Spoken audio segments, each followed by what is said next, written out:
I liked it. But I'm wearing the shirt right now. The shirt is so awesome. Thank you for reminding me about the shirt, because I have a bunch of those shirts, and I think I'm just going to give them away to our listeners. That's awesome. All right. Yeah, no, I mean, they're good shirts. On that note. And their logo is cool, and yeah, I was so impressed. Yeah, well, this is the first round. I have some design ideas. So on that note, we got the show started, and I'm gonna wrap the gavel.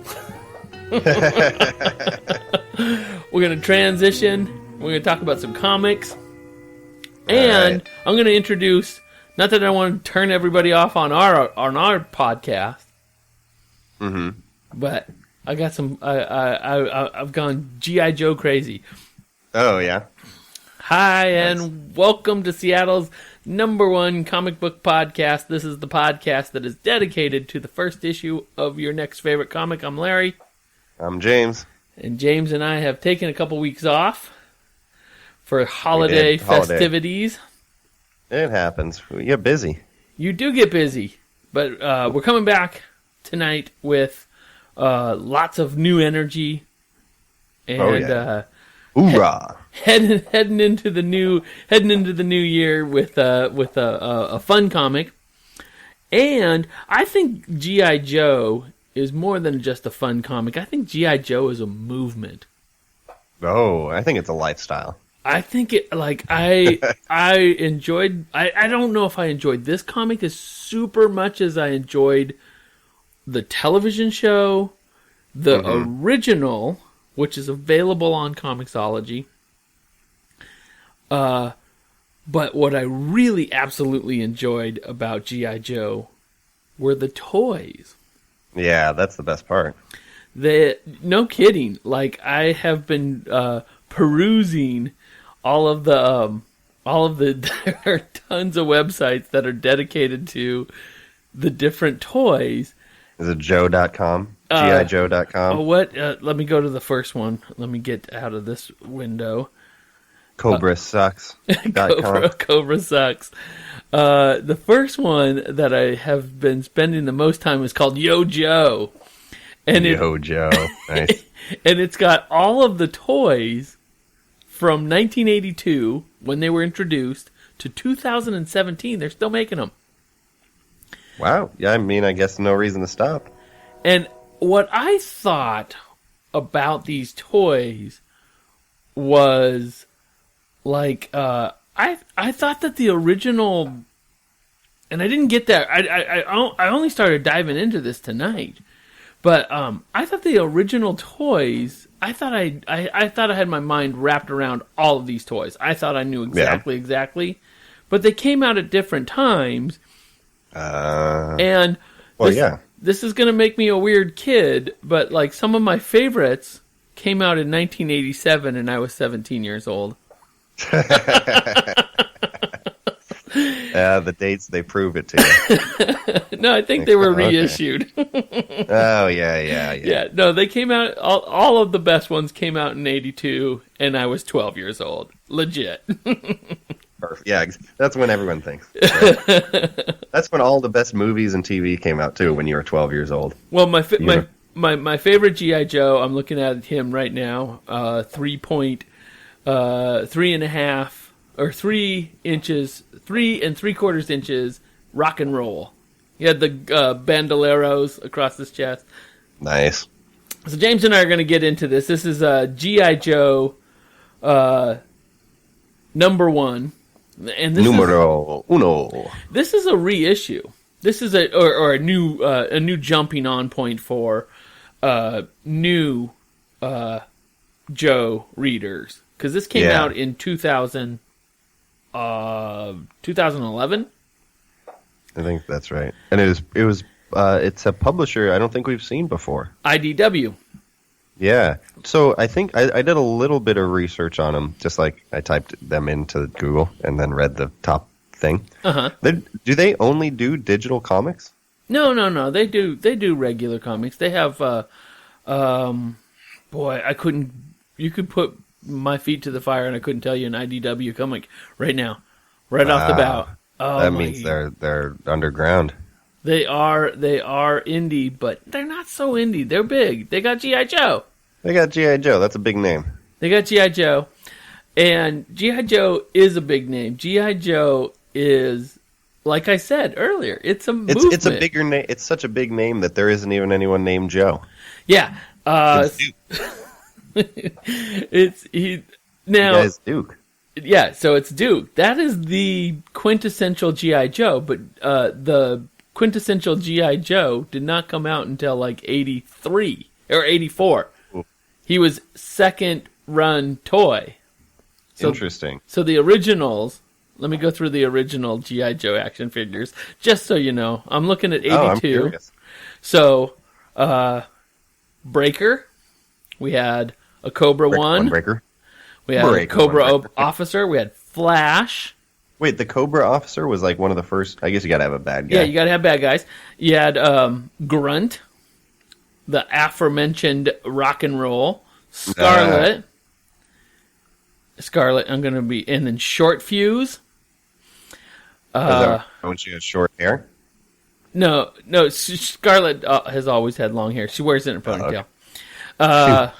Zap. Because that'd be a good nickname, Scarlet, and then Scarlet Short Fuse when she cuts her hair. Different version. Stalker, who is a Green Beret and expert at tracking people. Everybody's favorite mute, Snake Eyes. And then you had Clutch, Grand Slam. These are some great names. Hawk. Steeler. I don't remember Steeler. And, of course, you had Cobra Commander. So, in this comic, we didn't really... I was a little bit surprised how few characters we interacted with. Because I thought it was going to be like a lot of first issues of already established things. They really throw all the characters at you. And so, maybe they do a nice job of slowly, each issue giving you your new character. Well, because I didn't recognize that very many of those from having read the comic, and I don't have a lot of Joe background, so. Well, I was a little disappointed that the covers, and there are a lot of covers to this first issue. There are a lot of covers. That the covers had so many Joes, but none of these Joes two of these Joes are in the first issue. Well, Snake Eyes, Scarlet, and Duke. It's the cover tease that always gets me. Like I always want the art on the inside to match. Like I get real excited about the cover, and then when it doesn't match on the inside, I get disappointed. Kind of a similar thing. Yeah. It's like, look at these great characters. Oh, I didn't get to meet them. Yeah, Destro's on the first cover. Destro wasn't introduced until 1986. It smells like nerd in here. All right, let's get into this. This is G.I. Joe #1, written by Chuck Dixon and with art by Robert Atikins. Sweet. Oh, actually, I wanted to start doing it. So, on Comixology, they do like a little bit of a summary. A new beginning and a new world of threats for the fighting men and women of the elite military force known as G.I. Joe, freedom's last hope and first to fight in battle with a hidden enemy in secret war that's already won. The world's terror, underworld whispers of Cobra. Who or what is Cobra? And what can the Joes do to stop an enemy they can't identify or find? Think you know Joe? Think again. Great. Yeah, the Comixology does a pretty decent job of like a quick one-paragraph summary introduction, especially if you don't know anything. Like it's very, very general. I think I might start reading those. Yeah, I always get the writer and the artist information off of those, and I do kind of read that. I always read that. So let's dive into this story. I have a few nits with this particular Joe story. But I'll let you get I'll let you get the setup. There isn't.